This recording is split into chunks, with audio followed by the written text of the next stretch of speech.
show is brought to you by Rebirth Radio.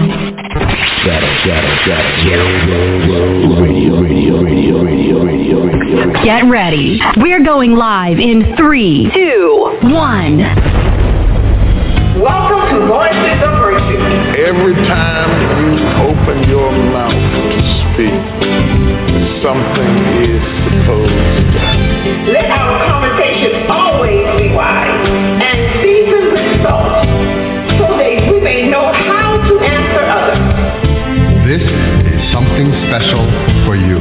Voices of Virtue. We're going to help them, let them know that they're not alone, not being afraid to speak, because you know what's hidden shall be exposed. Voices of Virtue. So keep your ears open, your eyes seeking, your tongue talking, because it will be powerful. There is no such thing as failure. Failure is just life trying to move us in another direction. Voices of Virtue.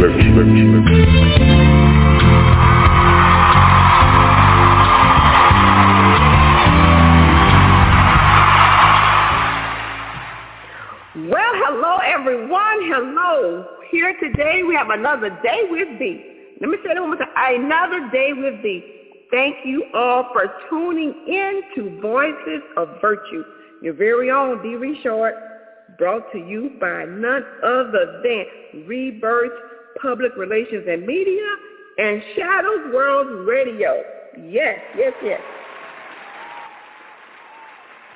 And along with us on today, oh my God, y'all, we have none other than our very own local woman of God. She is Ms. Danita Tate, who is an entrepreneur and an author. And you know, when you think about an author, you think about personal life. The life is a book. The book is the life. And that's what she is. That's what she is, y'all. Totally. So we want to thank you in advance, Ms. Danita, for being here today with us. We're going to bring her on later, you all, in a few. But I am here coming to you way down what I call the middle of the boot, Baton Rouge, Louisiana. But from a little town called McRae in Baton, nobody hears of it, but it's like north of New Road, near Marksville. Everybody know about the casino. But anyways, by profession, I'm a disaster case manager and also do professional security. And by passion, owner of Raw Fashions and in Purpose. That's what I love right there. Because when you think about the purpose, you talk about what God has gifted you with. And he has gifted me with a voice of speaking with virtue, where I'm taking my pain, and that's what I love about our guest on today. She took her pain, turned it into passion, and for all those things that she's gone through, what I've gone through, and place it to use it to our power to empower others to press toward the mark of a higher calling. And we want to thank everyone for tuning in today. And y'all, guess what? Mom is turning 78 Tuesday. Yes, she's turning 78. And if you look at her, guess what? You'll never even believe the things she's gone through. Cancer, diabetes, heart, blind in one eye. You look at, she's like a picture of health. Why? Because the glory of the Lord still rests upon her. So we're giving God his glory already for 78 years for Mom. Thank you, Lord. Thank you. And y'all, what we want to do, we want y'all to sit back, relax, get comfortable, chime in, share it, download it when it's done, invite others, because we want Voices of Virtue to be there to encourage you, to empower you, and welcome you to this podcast. And again, like we said, invite others and share it. And before we go any further, we want to talk about what's trending. You know, a lot of times we as church folk, we want to judge others. But I was reading, y'all, and I thought about what's trending was Kanye West with him and his Sunday service choir, where they performed during the memorial service for the rapper DMX. And, you know, I think it's so powerful to me. You know, to each his own. But to me, when God can take a secular person, because God, you know, he made a donkey talk. So when he uses Kanye West, then you got those so-called holier than thou want to talk against him. You don't know who God is going to use. And when I looked and listened at his performance in the choir, it was totally anointed. And we don't know how many people that does not know Christ yet will just because of chiming into that, listen to that, will actually be drawn to Christ. So we got to stop all the negativity and embrace those on the way God has called them to bring others to him. But that's what it's all about. It's about helping getting some souls saved. So we want to embrace that trending thing right there. Go ahead and look at it. Kanye West and his choir, and how the thousands of motorcyclists even pay tribute to him. We don't want to judge people. No, don't do that. That's encouraged. And with all that being said, we want to now bring on our guest, Ms. Danita Tate. And Ms. Danita, are you there? Are you there? Yes, ma'am. I'm here. Great. And Danita, what do you want us to call you? We want to be comfortable with this. We want to introduce you to as how you want to be called. Danita.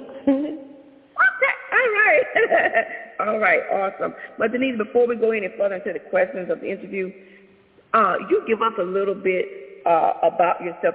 We already know that you are the owner of Chiquita's Blessed Hands, Chiquita's Snack Shack, and that your life changed in 2019 of the brutal murder of your sister, who was an attorney, and through that, your destiny has now reigned because you are living her legacy through what you are doing.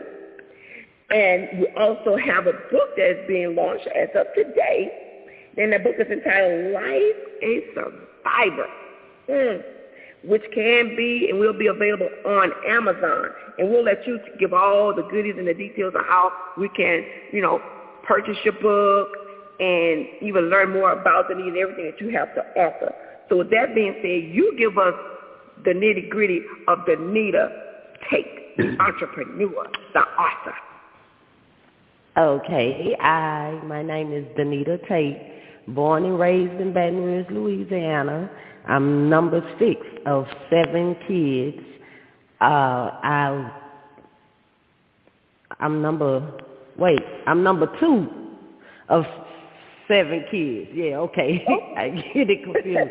Okay, and I'm 53 years old, and unfortunately, at the age of 15, I was left to be the mother to my siblings, which I love doing. And I right now, I'm still the mother of them all. Also, I am the sister of the late attorney Chiquita Tate, who was murdered in her downtown office here in Baton Rouge in February of 2009. And at that time, I was working for my sister as her secretary, so that was my occupation at the time. And after she was murdered, I just decided that I wasn't going to work for anyone else, so I bought a franchise with Janet King, myself and my sister. And I have a franchise called Chiquita's Blessed Hands, where we do commercial cleaning. Okay, fast forward. 2 weeks later, after she was murdered, I was framed by the police. And I feel like it was in reference to something to her case. But anyway, you can read that in the book.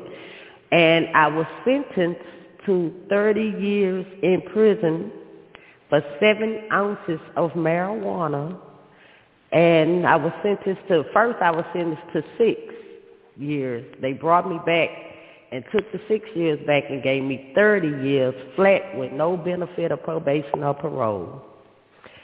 So to sum it up, I'm not going to tell the whole thing because it's in the book, but to sum it up, I was brought back to court 3 years later where the Attorney General who sentenced me called me back on his own, which means God was in the midst and realized what was going on, and I'm free. I came home. I went to court. I went to court on the Tuesday. I came home on the Thursday, so I'm free now. And from then, I had to start all over again, lost everything. So I had to start over, pay more money into starting the franchise over with Chiquita's Blessed Hands. After then, I started Chiquita's Miracle Works, which is cleaning supplies that I make myself. It's a bathroom cleaner. It removes water lines out the toilet, soap, scum. Well, actually, I've got reviews saying that they use it for everything, even getting grit off the floors, cleaning furniture. But also it's a multi-purpose disinfectant deodorizer that smells awesome. And you can do anything, either of them. So both of them should be multi-purpose. Later, I started the candles. Well, it's Shakita's Blessed Scent. It's an aromatherapy relaxation candle, and one is a product of the multi-purpose disinfecting deodorizer. Now it's a tropical disinfecting candle that you can burn and disinfect at the same time. While I was incarcerated, I went to jail in 2011 after her trial. They waited till after her trial was over. So I went to jail in 2011. In 2012, I began to write the book, and I just couldn't relive everything, so I stopped. So once I met Simone, I was introduced to Simone, who Lord has been Lord. Awesome would be an understatement. She pushed. And finally she said, Danita, your deadline is March. So I took the time, and when I tell you, Miss B, I am all over the place doing everything, work from sun up to sundown, because I also work traffic control on somebody else's job in the daytime. So I took off for a week and went to my little sister's house in Georgia, and I just turned the phone off, and I was dedicated. In that 1 week, I wrote that book. I completed it. My Lord. Wow. Thank you. Today it launches. Yes, today it launches, and I'm just so overexcited because I'm telling you, I doubted myself because I was like, nobody's going to buy my book. No, Simone was saying, you stop saying that because that book is going to sell. Within the first week, I sold 86 books. Yes. We launched it, the pre-sales last Tuesday. And from last Tuesday, where I just got one more sale this morning, so now it's officially 87 books from last Tuesday up until now. So, My. Yes, and God is so awesome. God is so awesome. You know how we get so busy doing things. When Simone sent the intro about the launching and your statement, what you just said about you saying nobody's going to buy a book. See, power life is on our tongue. We got to speak life over any situation. So what she was doing was she was allowing you to not speak death over your book. She was creating life over it. And you saw what happened. It resurrected. Yes. Because now you see the results. And I got, when I saw what someone sent me, and I messaged her back, and when I was reading it, I was like, oh my goodness, I forgot to purchase the book. Bam. So I had to go on this morning. I said, I can't bring that woman of God on this morning, and I haven't even purchased a book. So I had, before I brought you up, because I believe in seeds and sowing. So I had to hurry up and purchase because how can I go out there and tell somebody else about the goodness of the Lord and what type of woman you are if I have myself have not even entered into and believe in what you're doing and what you are offering into to other people's lives, that they can press. They can't. Everybody, you got to listen to this song called Press. Just Google it, and it will bless you. And you answered so many questions already, Danita. So we're glad you did, because guess what? They give us time to even put even more questions out there for you. So with all that being said, and you talk about the legacy of your sister, tell everyone that what pressed you the most to make sure that her life and her death was not in vain. Give us some pressure points why Danita had to make sure that it was not in vain. Okay, for one, because of who she was, because of all the things she did. When I tell you, Shakita, I'm not saying this as her sister. I'm saying this as a person who looked up to somebody who inspires. And when I tell you she motivated, she kept her, baby, we bumped heads. She kept her foot on our neck like she was the big sister about not giving up, to push forward. Because, like I said, I raised them, so I wasn't a saint by a long shot. I used to shoplift from whatever, to make sure they eat, to make sure they were clothed. And I had been incarcerated before for shoplifting. But once I was free, I stopped. So I was trying to get a job everywhere, because I even went to nursing school.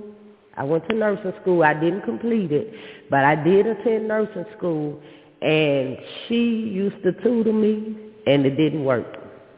I say, no, ma'am, I'll pay somebody to tutor me. This is not going to work, because Shakita was the type that, because she was overly intelligent, she wanted you to be that too.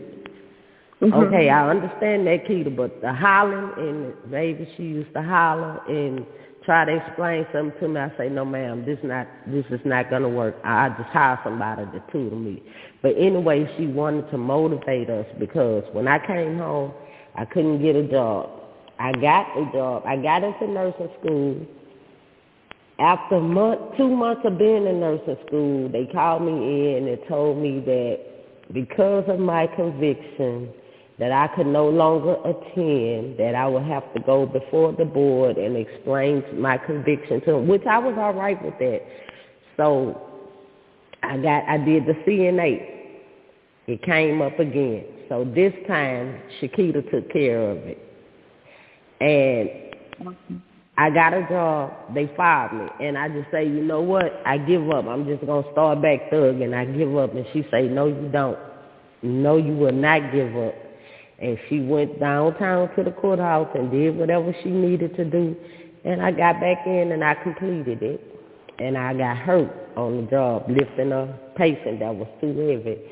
And she just pushed and said, don't stop. Like with my little brother, he's been grieving since then. Like he just can't move on, because he's the one she stayed on the most. The morning that he had to be waking up to go to the murder scene, he thought he was being waken up to go to school, because she hadn't got him into welding school.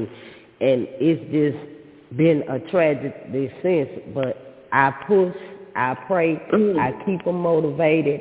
And like I told the judge, even though it's not an excuse that I used to steal and I used to sell drugs. And now at the time when they framed me, I wasn't doing this. All this in my past. I hadn't been in no trouble in over 10 years.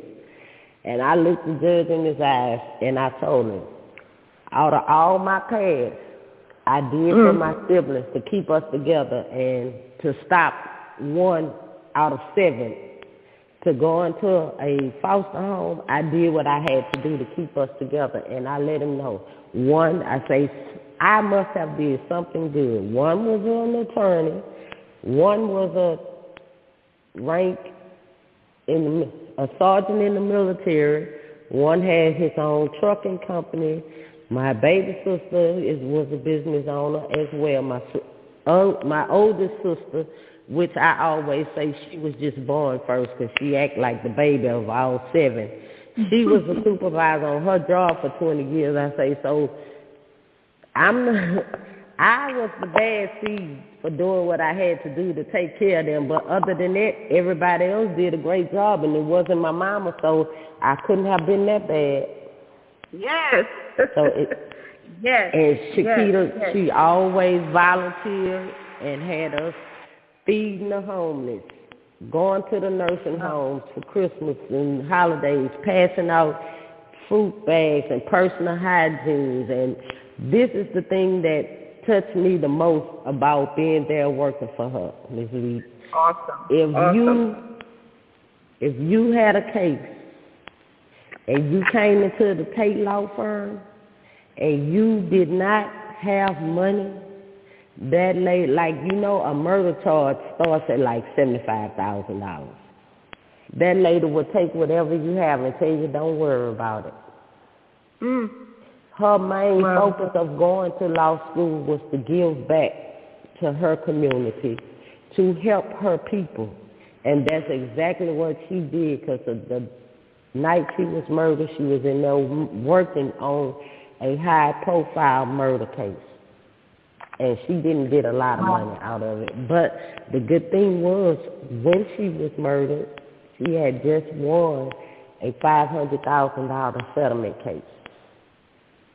So wow. I say if her colleagues have forgotten about her, Danita Tate never will. And as long as I have breath, it's going to be everything Shakita, and I mean that with everything in me. Awesome. That was so powerful. You know, and you saying that, Danita, you give such profound insight as to her life, as to her legacy, and what it has done for you and the family, and how all of them are successful right now. Okay, so now we're going to reach beyond the break, and we're going to continue to hold on. So what we're going to do with that is we want you to speak into the lives of others out there that are listening, that are going through that or have gone through it, or even facing it right now. What empowerment would you offer them to give them the encouragement to just press on for a lost one they've lost, or even lost their freedom, like in your case, you lost your freedom for a minute. How would you empower them with what would you tell them? The first thing I would tell them is to never give up. I always say, whenever I'm speaking, do not let your past determine your future. You are not your past, because we all have a past. Some of ours is on Front Street, and some of them are behind closed doors. So whatever you're going through, pray. I realized that, and it is just recently, I realized that what we pray for, we want it right then. It don't happen right then. When I was in jail, I used to pray, God, please reveal these police. Please reveal the truth. They can't make it out there with me for no 30 years. I can't begin to count to 30 years without my family in here. Do you know I was released in February of 2014.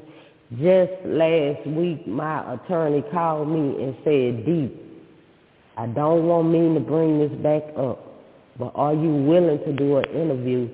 Channel 2 has reached out to me for us to do an interview on the police that framed you. I say, look at God. I say, yes, I was on my job.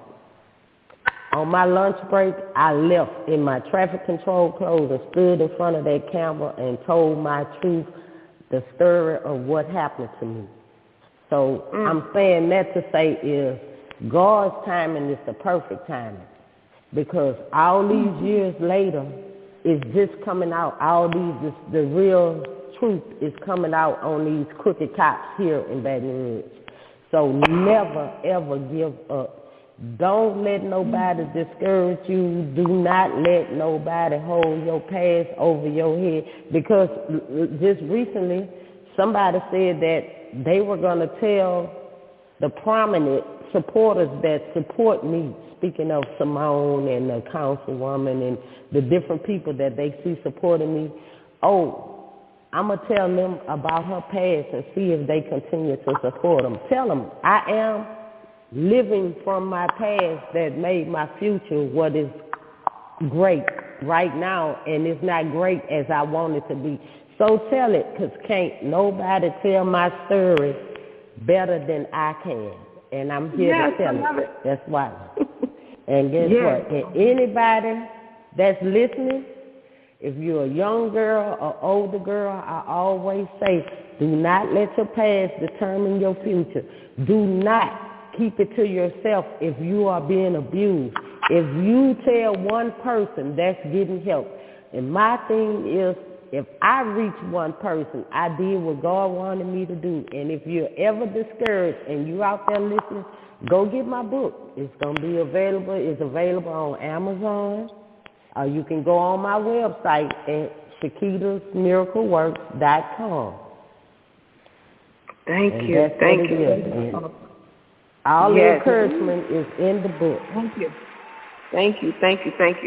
And Danita, see, I'm like this. If it lines up with the Word of God, you got Dee's attention. And see, everything that you're saying, it lines with the Word of God, because, see, it tells us what's not revealed will be exposed. And when you were saying you were in that jail cell praying to God to expose these guys, you see how it manifested. And that same thing literally what happened to me. God gave me that word. It was preparing me for my future. And that word is what it exposed the enemy. So all is well with thee. And oh my goodness, this is so awesome. But Lord, the time. We thank you, Ms. Danita. But what we want to do is you gave us some of your information, how to reach out to you and purchase your book and all that. Go ahead and recap. You might want to throw a phone number or something out there because, everybody's not technically inclined. So just let us know how to get in touch with you, the public know. And y'all, you know what I'll say about Ms. Danita? I'll say she's a woman that's taken her passion and put it into action. So whether that's some of the, I say, this is what you do. Get paid by pushing your passion with your action. Yes, get paid. You want to get paid? Push your passion. Her pain turned into a passion. Now she's getting paid. But she's not looking at the money. She's looking at how she's helping others and through what she went through.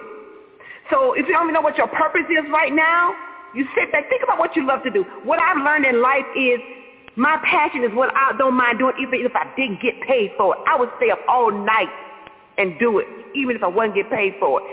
That nugget right there will help you to learn your passion, even if you wouldn't get paid. But guess what? God didn't give you that gift for nothing. So go ahead, turn that passion into action and get paid. With that being said, Ms. Danita, tell everybody how to get in touch with you. And we thank you for being on here. We thank you. Then we're going to close out. So give us that info right quick. Okay. You can follow me, the author Danita Tate, on Facebook or Instagram, Danita Tate. Also, the cleaning products and the books are available on Amazon, and also my website at Shakita'sMiracleWorks.com.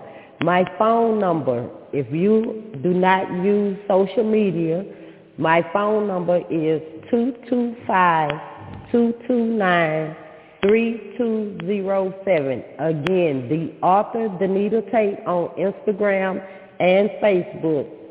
The website is Shakita'sMiracleWorks.com. It's on Amazon as Shakita's Miracle Works. The book Life of a Survivor is also on Amazon and the website. If you need to reach me and you don't use social media or the internet, it's 225-229-3207. Thank you, Danita. And again, we want to thank you, Ms. Danita Tate, who is an entrepreneur and author. And also, last but not least, we want to thank Shadows World Radio for their production and Rebirth Public Relations and Media. Thank you for making Voices of Virtue happen because of you and your works, your virtuous works. And myself with Voices of Virtue encourage you, my people, to know your identity, walk in your authority, stand in integrity. Because of virtue, there's no one to be, no one to do a better. Thank you for tuning in for Voices of Virtue. Voices of Virtue.